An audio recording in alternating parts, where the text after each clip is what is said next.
জান্নাতের গন্ধ কি পাওয়া যায়? সুবহানাল্লাহ। আচ্ছা, একটু বলেই দিই মাঝখানে। রাসূলুল্লাহ সাল্লাল্লাহু আলাইহি ওয়াসাল্লাম মেরাজে হঠাৎ সুঘ্রাণ, নবী সাল্লাল্লাহু আলাইহি ওয়াসাল্লাম বলছেন কোত্থেকে আসছে এটা? জিবরাইল আলাইহিস সালাম উত্তর দিচ্ছেন, এটা হচ্ছে ফেরাউনের মেয়ের চুল আঁচড়ে দিত একজন দাসী, যার হাত থেকে একদিন চিরুনি পড়ে গিয়েছিল। সে বলেছিল বিসমিল্লাহ বলে চিরুনি উঠিয়েছে, উঠে আবার আচরণ শুরু করেছে। এখন এর মেয়ে শুনে ফেলেছে বিসমিল্লাহ বলে উঠিয়েছে। সেই মেয়ে ফেরাউনকে বলল যে আপনাকে বাদ দিয়ে এই দাসী আরেকজনকে ইলাহ মানছে। তখন সেই দাসীকে গ্রেপ্তার করা হলো। তুমি কার উপাসনা করছো, কার ইবাদত করছো? সে দাসী বলছে আমি এক আল্লাহর ইবাদত করি। কে আল্লাহ? যে আল্লাহ আমাকে সৃষ্টি করেছেন, যে আল্লাহ আমার রব, যে আল্লাহ আপনারও রব। ফেরাউনকে মুখের উপর বলে দিল। এবার ফেরাউন তাকে ধরে বলছে ফিরে আসো তোমার মতাদর্শ থেকে, না হলে তোমাকে জীবন্ত আগুনে পুড়িয়ে মার। বলছে আগুনে পুড়িয়ে মার। তো সে ফিরে আসে না। তখন ফেরাউন দেখলো তার সন্তান সন্ততি আছে কিনা। সন্তানরা আমাদের সফট কর্নার না, সন্তানকে ডেকে আনা, দুইটা বাচ্চা, দুইটা কি তিনটা বাচ্চা। বলছে ফিরে আসো, আমাকে ইলাহ বলে স্বীকার করো, না হলে তোমার সন্তানদেরকে আগুনে ফেলে দিবে। সেই মহিলা বলছে আমার তো মাত্র 3টা সন্তান, আমার যদি এর চাইতেও বেশি সন্তান থাকতো তারপর আমি ফিরে আসতাম না। একে একে মায়ের চোখের সামনে এক এক করে বাচ্চাদেরকে জীবন্ত আগুনে পুড়িয়ে ফেলা হলো। শেষমেশ সেই মেয়েটাকেও, সেই দাসীকেও জীবন্ত আগুনে পুড়িয়ে দেওয়া হলো। নবী সাল্লাল্লাহু আলাইহি ওয়াসাল্লামকে জিবরাইল আলাইহিস সালাম বলছেন ওই যে ফেরাউনের দাসী, অনেকে বলেছে তার নাম আসিয়া, এই নামটা কোরআনে নাই। নবীজি পেলেন তো? অন্য কোন নবী পেয়েছেন? অন্য কোন নবীর ক্ষেত্রে এটা দলিল পাওয়া যাচ্ছে না, কিন্তু নবী সাল্লাল্লাহু আলাইহি ওয়াসাল্লামের ক্ষেত্রে দলিল পাওয়া যাচ্ছে। আচ্ছা, এটা গেল নবীর কথা। এই ঘটনা ঘটেছে মূসা আলাইহিস সালামের যুগে, আর নবী সাল্লাল্লাহু আলাইহি ওয়াসাল্লাম ঘ্রাণ পাচ্ছেন মেরাজে। চিন্তা করতে পারেন কত বছর আগে ঘটনা ঘটেছে, আমরা জানতামই না। কিন্তু মেরাজে নবী সাল্লাল্লাহু আলাইহি ওয়াসাল্লামের কাছে সুঘ্রাণটা না আসতো। সুবহানাল্লাহ। এরপর কি? এটা তো নবীর ক্ষেত্রে গেল। সাহাবীদের ক্ষেত্রে কি হয়েছে? একজন সাহাবী যার নাম আনাস বিন নজর। কি নাম? আনাস বিন নজর। নামগুলো মনে রাখবেন। উহুদের মাঠে বিশাল যুদ্ধ হচ্ছে। আমরা জানি যুদ্ধের মধ্যে প্রথম দিকে মুসলিমরা প্রায় জয়লাভ করেই ফেলেছিল, কিন্তু একটা ভুল, অনলি একটা ভুল। কি ভুল?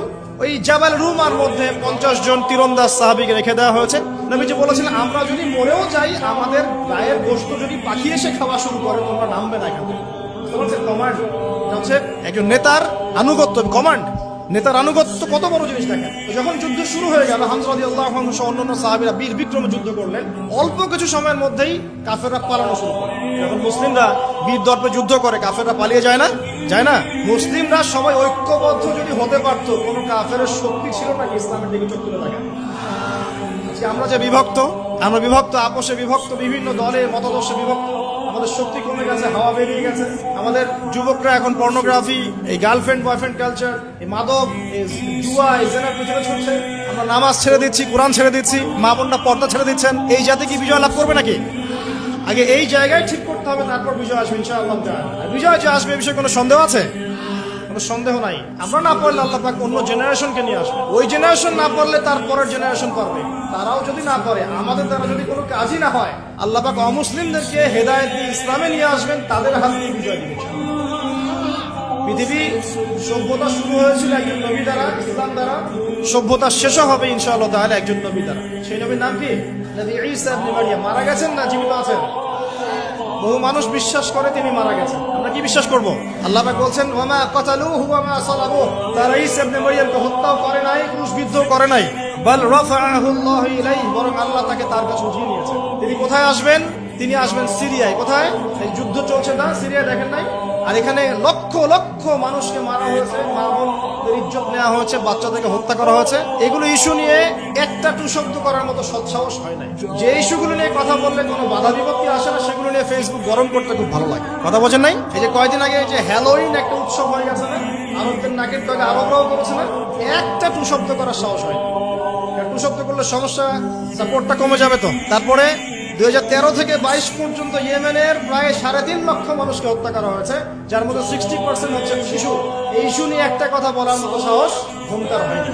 আর কি অসংখ্য ইস্যু আছে পুরো মুসলিম বিশ্বে, যেখানে তাকাবেন সত্যিকারের মুসলিমরা আজকে নির্যাতিত, নিপীড়িত। অর্থনৈতিকভাবে হোক, সামাজিকভাবে হোক, আপনার পারিবারিকভাবে হোক, ধর্মীয়ভাবে হোক, বিভিন্নভাবে তাদেরকে হ্যারাস করা হয়েছে। এই মাজলুমদের পক্ষে কথা বলার মতো সৎসাহস হয়। কোন ইস্যুগুলো নিয়ে কথা বলতে পছন্দ হয়?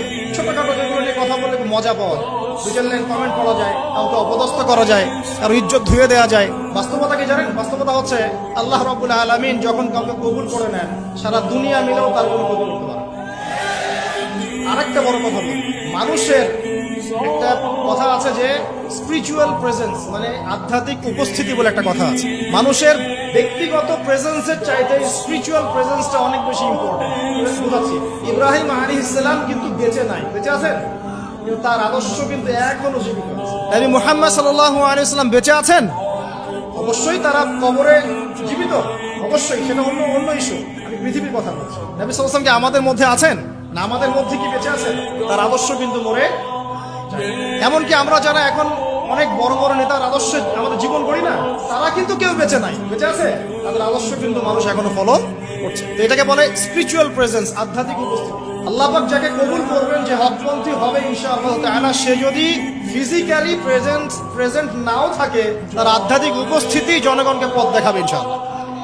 কথা বুঝতে পারছেন? বিগার ইস্যুগুলো নিয়ে কথা বলার সৎসাহস হচ্ছে না। এখানে বলছিলাম যে তোমরা এই জাবাল ডোমা থেকে নামবে না যদি আমাদের দেহটাকে পাখি খেয়েও ফেলে। সাহাবীগণ প্রথমে দেখলেন আমরা প্রায় জিতে যাচ্ছি, তারা নেমে আসলেন, বললেন আল গনিম আল গনিম। তখন একটা বিপর্যয় সৃষ্টি হলো। কি বিপর্যয়? খালিদ বিন ওয়ালিদ রাদিয়াল্লাহু আনহু 50 জন ঘোড়সাওয়ারকে নিয়ে পিছন থেকে এই সুযোগে আক্রমণ করলেন। পিছন থেকে আক্রমণ হলো, আর আবু সুফিয়ানের বাহিনী যারা পালিয়ে যাচ্ছিল এরা আবার ইউটার্ন করল। এই দুই চাপে পিষ্ট হয়ে উহুদের মাঠে সাহাবায়ে কেরাম রাদিয়াল্লাহু আনহুদের মধ্যে প্রায় 70 জন বড় বড় সাহাবী শহীদ হয়ে গেলেন। কতজন? প্রায় 70 জন বড় বড় সাহাবী। তাদের মধ্যে আনসার সাহাবীদের আত্মত্যাগ ছিল বীরত্বপূর্ণ। এমনকি নবী সাল্লাল্লাহু আলাইহি ওয়াসাল্লামকেও সেদিন মার খেতে হয়েছে। দাঁত মোবারক শহীদ হয়ে গেছে, পায়ের মধ্যে আঘাত পেয়েছিলেন, এই ভ্রুর মধ্যে কড়া ঢুকে গিয়েছিল। তার পাশে মাত্র 9 জন সাহাবী ছিলেন যখন তাকে আক্রমণ করা হচ্ছে। একে একে সাহাবীরা শহীদ হতে লাগলেন। তালহা রাদিয়াল্লাহু আনহুর কথা বলা যায়, তিনি নবীজিকে নিজে ঘাড়ে করে নিয়ে উহুদ পাহাড়ে পৌঁছে দিয়েছেন, এত শক্তি ছিল তার গায়ে। আমাদের যুব সমাজ কি শিক্ষা নেবে এখান থেকে? এভাবে মাদকের সাথে লাইফ লিড করলে তো হবে না। এভাবে যদি জেনা করলে তো আপনি ফিজিক্যালি স্ট্রং থাকতে পারবেন না, মানসিকভাবে স্ট্রং থাকতে পারবেন না। পর্নোগ্রাফিতে আসক্ত হলে তো আপনার শরীরে এনার্জি থাকবে না। জুয়া খেললে তো ওই রকম সাহাবীদের মতো আদর্শমান হওয়া যাবে না। নামাজ না পড়লে তো আপনার ভিতরে আধ্যাত্মিক শক্তি আসবে না। তো আমাদের যুব সমাজকে এখান থেকে শিক্ষা নিতে হবে। আল্লাহ পাক তৌফিক এনায়েত করুন। এখন সাহাবী উঠিয়ে নিয়ে গেছেন। নবী সাল্লাল্লাহু আলাইহি ওয়াসাল্লাম বলেছেন, তোমরা যদি কেউ জীবন্ত কোনো শহীদকে দেখতে চাও তাহলে তালহাকে দেখো।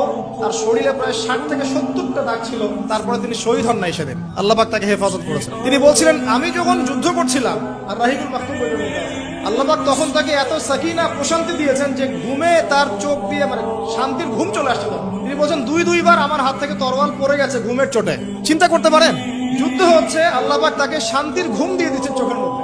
দুইবার অস্ত্র মানে তরোয়াল পড়ে যাচ্ছে হাত থেকে ঘুমের চোটে। তিনি শেষমেশ শহীদ হন নাই। নবী সাল্লাল্লাহু আলাইহি ওয়াসাল্লামকে ঘাড়ে নিয়ে উঠেছেন উহুদ পাহাড়ের উপরে। নবীজি বলছে, তোমরা কি জীবন্ত শহীদকে দেখতে চাও? তালহাকে দেখো। সে জান্নাত ক্রয় করে নিয়েছে। আবু বকর রাদিয়াল্লাহু আনহু বলতেন, উহুদের দিনটা হচ্ছে তালহার দিন। তালহা যে বীরত্ব দেখিয়েছে উহুদের দিনে, সে এই কাজ দিয়ে ইনশাআল্লাহ জান্নাত ক্রয় করে নিয়েছে। প্রত্যেক সাহাবীর এফোর্ট ছিল। তো এই সময়ে একটা গুজব ছড়িয়ে পড়েছিল যে রাসূল সাল্লাল্লাহু আলাইহি ওয়াসাল্লামকে হত্যা করা হয়েছে। একটা গুজব ছড়িয়ে দেওয়া হয়েছে। এখন অনেক সাহাবী তরোয়াল নিয়ে বসে পড়েছে যে নবী যদি বেঁচে না থাকেন তাহলে আমরা যুদ্ধ করে দিব, এরকম চিন্তা। তখন এই আনাস বিন নাদর রাদিয়াল্লাহু আনহু তিনি ঘোড়া নিয়ে ছুটছেন। পাশে দেখা হয়েছে সাদ বিন মুয়াজ রাদিয়াল্লাহু আনহুর সাথে। কার সাথে? সাদ বিন মুয়াজ, আনসার সাহাবী, বিখ্যাত সাহাবী, যার জানাজার নামাজে নবী সাল্লাল্লাহু আলাইহি ওয়াসাল্লাম বলেছেন যে 70,000 ফেরেশতা জানাজার নামাজে উপস্থিত ছিল। কোন সাহাবী? সাদ বিন মুয়াজ। মনে রাখবেন এগুলো। আমাদের যুবকদেরকে, আমাদের আইডলদেরকে তো চিনতে হবে, আমাদের অরিজিনাল সুপার হিরোদেরকে চিনতে হবে না। আমাদের সুপার হিরো কি নেইমার, মেসি নাকি? এইসব অহেতুক কাজে সময় নষ্ট করবেন, টোটালি ওয়েস্ট অফ টাইম। সময়ের অপচয়, জুয়া খেললে অর্থের অপচয়, আপনার যৌবনের অপচয়। সবচেয়ে বড় কথা হচ্ছে হায়াতটা নষ্ট হয়ে গেল। হায়াত নষ্ট হয়ে গেল। হ্যাঁ, খেলবেন, আমি তো খেলার পক্ষে নাকি, খেলবেন যে খেলাতে আপনার ফিজিক্যাল উপকার আছে, ফরজ ওয়াজিব তরফ হচ্ছে না। খেলতে গিয়েছেন, নামাজ মিস হলে খেলা চলবে না। ফিজিক্যাল স্ট্রাকচার ঠিক রাখার জন্য, স্ট্যামিনার বাড়ানোর জন্য, ফিজিক্যালি ফিট থাকার জন্য আপনি কায়িক খেলা কিন্তু খেলতে পারেন। এই খেলাগুলোর মধ্য দিয়ে আপনার ফরজ ওয়াজিবটা তরফ করা। এগুলো খেলা দেখতে বসলে আমাদের কোনো উপকার আছে? ফিজিক্যাল খেলছে ওরা আর আমরা গোল গোল করে চিল্লাচ্ছি, কোনো উপকার আছে? জাস্ট একটা চোখের ক্ষুধা, কিচ্ছু না। অথচ আপনি যদি সকালবেলা উঠে 10 রাউন্ড দিতেন পদ্মার পরে, উপকার ছিল। আধা ঘন্টা আপনারা যদি ফুটবল খেলতেন। একটা আয়াত থেকে কথা বলা শুরু করি। সূরা হুজুরাত পড়বেন, সূরা হুজুরাত। এই সূরার প্রথম 4টা আয়াত পড়লে বুঝতে পারবেন আল্লাহ রাব্বুল আলামিন সাহাবীদেরকে শিক্ষা দিচ্ছেন। কাদেরকে? নবীর সাহাবীদেরকে শিক্ষা দিচ্ছেন যে যখন রাসূল সাল্লাল্লাহু আলাইহি ওয়াসাল্লাম কথা বলবেন, তোমরা তার কণ্ঠস্বরের উপরে তোমাদের কণ্ঠস্বর নিয়ে যাবে না। যদি রাসূলের কণ্ঠস্বরের উপরে তোমাদের গলার ভয়েস চলে যায়, তোমাদের আমল ধ্বংস হয়ে যাবে, তোমরা টেরি পাবে না। এখন রাসূলের কথাগুলো কারা বলেন? আলেম ওলামারা, দিনের দায়ীরা, মুআল্লিম, মুবাল্লিগরা। যে মজলিসে কোরআন এবং সুন্নাহর কথা হবে, আল্লাহ এবং তার রাসূলের কথা হবে, সেখানে উচ্চস্বরে কথাবার্তা বলা যাবে না। এটা আমার মত, সরাসরি কোরআনে নাই, কিন্তু আমার মত এটা। উচ্চস্বরে অপ্রয়োজনীয় কোনো কথা চিৎকার চেঁচামেচি করা যাবে না। আমরা এখানে ইতমিনানের সাথে বসবো, হয়তো 1 ঘন্টা আলোচনা হবে। এই 1 ঘন্টা আমরা আপোষে কোনো কথাবার্তা বলবো না ইনশাআল্লাহ। মোবাইল ফোনে এত ব্যস্ত হওয়ার কোনো প্রয়োজন নাই। রেকর্ড হচ্ছে, আমাদের অফিসিয়াল মিডিয়া আছে, ইনশাআল্লাহ সময় মতো ইউটিউবে পেয়ে যাবেন ইনশাআল্লাহ। টেনশনে কিচ্ছু নাই, তখন ডাউনলোড করতে পারবেন, শেয়ারও করতে পারবেন।